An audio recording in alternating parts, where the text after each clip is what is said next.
നിങ്ങളുടെ favourite shows ഇനി ഒരിക്കലും മിസ്സാവില്ല. ഇപ്പോൾ C5 കാണും നിങ്ങളുടെ ഫേവറേറ്റ് ഷോസ് തികച്ചും സൗജന്യമായി.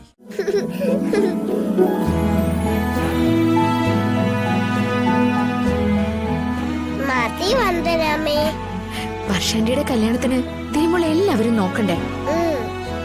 ദേ ഈ വന്ദനമ്മയുടെ തീക്കുട്ടി സുന്ദരിയാണെന്ന് എല്ലാവരും പറയണ്ടേ? ആരുടെ കല്യാണത്തിനാണ് പോകുന്നതെന്ന് അവരാരും ചോദിച്ചിട്ടുമില്ല, ഞാൻ പറഞ്ഞിട്ടുമില്ല.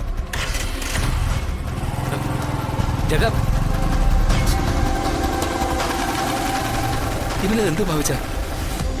കുറുപ്പ് സാറ് ചോദിച്ചാൽ ഞാൻ എന്ത് പറയും?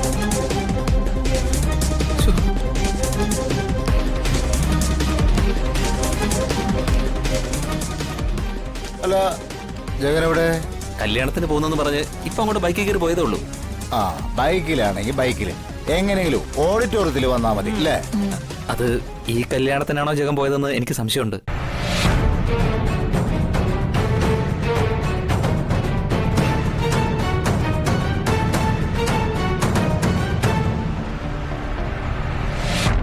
കരുണാകര, നിന്റെ വാക്കിനെ മാനിച്ച് നീ പോകുന്ന കല്യാണത്തിന് തന്നെയാണ് അവൻ പോകുന്നത് എന്നല്ലേ ഞാനും കരുതിയത്. അവൻ വീണ്ടും അനുസരണക്കേട് തുടങ്ങിയോ? മറ്റേത് കല്യാണത്തിനായിരിക്കും അവൻ പോയിരിക്കുന്നത്? ഇതിലെന്തോ ദുരൂഹതയുണ്ടച്ചാ. ഒരു വിധത്തിൽ നോക്കിയാ ജഗൻ വർഷയുടെ കല്യാണത്തിന് വരാതിരിക്കുന്നതാണ് നല്ലത്. ഓഡിറ്റോറിയത്തിൽ വെച്ച് എനിക്ക് രാഖിയുമായിട്ട് സംസാരിക്കേണ്ടി വരും. അപ്പോ ജഗന്റെ സാന്നിധ്യം ഉണ്ടാകാൻ പാടില്ല. ജഗൻ കല്യാണത്തിന് വരാതിരിക്കുന്നതാ നല്ലതെന്ന് പറഞ്ഞതിന്റെ ഉദ്ദേശം എന്താ? അത് പിന്നെ മാധവനോടും കുടുംബത്തോടും കടുത്ത വൈരാഗ്യത്തിലാണല്ലോ ജഗൻ. ഓ, അവൻ ഇല്ലാത്തതും പൊല്ലാത്തൊക്കെ പരസ്യമായിട്ട് വിളിച്ചു പറഞ്ഞ് നാറ്റിക്കും. അതുകൊണ്ടാ ഞാൻ അങ്ങനെ പറഞ്ഞത്. ഓ,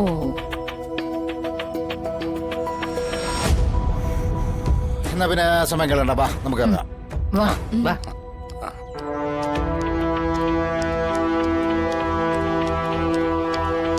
വണ്ടി ഇറ.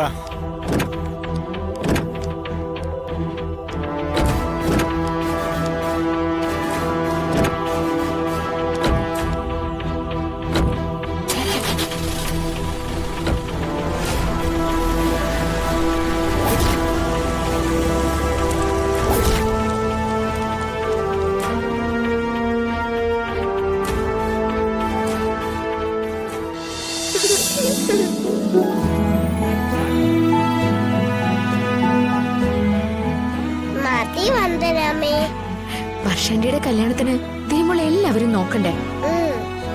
ദേ ഈ വന്ദനമ്മയുടെ തീക്കുട്ടി സുന്ദരിയാണെന്ന് എല്ലാവരും പറയണ്ടേ? നോക്കട്ടെ, ഇതെന്റെ തീയമോൾക്ക് കണ്ണേറ് തട്ടാതിരിക്കാനാ.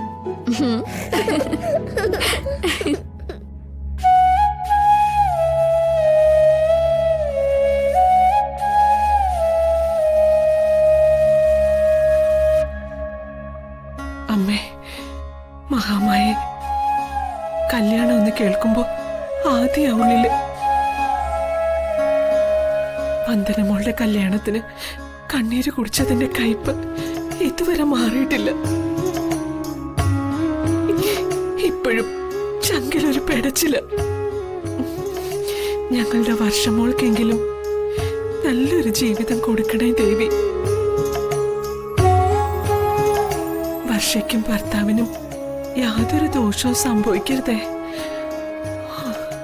എന്റെ മോളുടെ നെറുകയിലെ കുങ്കുമം ഒരിക്കലും മായാതെ അവളെ ദീർഘസുമംഗലിയാക്കി തീർക്കണേ ദേവി. മഹാമായേ,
എന്താ ഇവിടെ?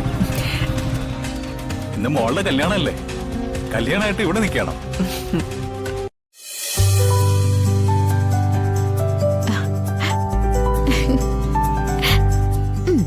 സുന്ദരിയായിട്ടുണ്ട്. അടിപൊളി.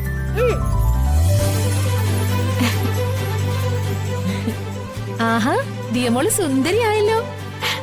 ഞാനെങ്കില് സുന്ദരിയാണല്ലോ. അല്ല, സുചിത്ര ആന്റി ഒരുങ്ങുന്നില്ലേ? എന്റെ ഒരുക്കൊക്കെ ഇത്രയും മതി.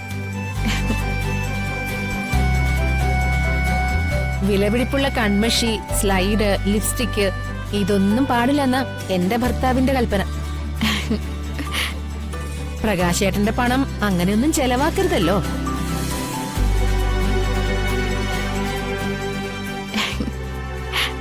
സുന്ദരിയായിട്ടുണ്ട്. ഒരു കാര്യം കൂടി വേണം.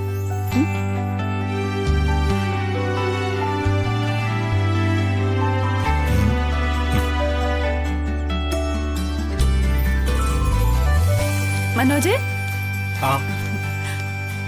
കൊള്ളാവോ മനോജ്? സൂപ്പർ. അതല്ല, മൊത്തത്തിൽ എങ്ങനെയുണ്ട്? മൊത്തത്തിൽ അടിപൊളി.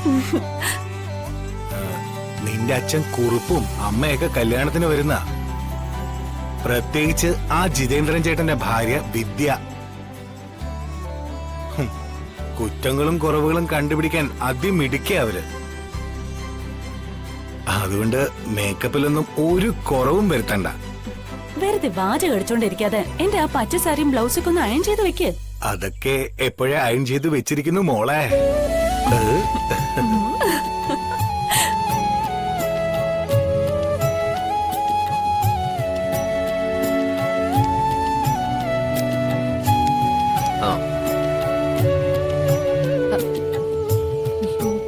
മുടിയൊക്കെ നരച്ചു തുടങ്ങിയല്ലോ. ആ പിശുക്കൊക്കെ ഒന്ന് അഡ്ജസ്റ്റ് ചെയ്യും. ആ നരച്ച തലമുടിയൊക്കെ ഒന്ന് ഡൈ ചെയ്ത് കുട്ടപ്പനാവാൻ നോക്ക്. ഏതെങ്കിലും കൊള്ളാവുന്ന ബ്യൂട്ടി പാർലറിൽ പോയാ അവരിത് മനോഹരമാക്കി തരും. എടീ, ഈ ബ്യൂട്ടി പാർലറുകാര് കൊള്ള ചാർജാ ഇതിനൊക്കെ ഈടാക്കുന്നത്. കടയിൽ കിട്ടും ചെറിയ പാക്കറ്റ്, അത് വാങ്ങിക്കൊണ്ടുവന്നാ ഞാൻ ഡൈ ചെയ്ത് തരാം. അതിനുവേണ്ടി കാശ് കളയാനേ എന്റെ കയ്യിലൊന്നുമില്ല, കേട്ടല്ലോ. എന്റെ തലമുടിയിലെ ചെറിയ നിരകളൊക്കെ ഇരുന്നോട്ടെ, അതാരും പുറത്ത് കാണൂല. അഥവാ ഇനി ആരെങ്കിലും കണ്ടാ തന്നെ എനിക്കൊരു കുഴപ്പമില്ല. നിന്റെ ഒരു ഓ, ഇങ്ങനെയൊരു പിശുക്കൻ. ഡൗൺലോഡ് ചെയ്യൂ C5 ആപ്പ്. കാണൂ എല്ലാ എപ്പിസോഡുകളും സൗജന്യമായി.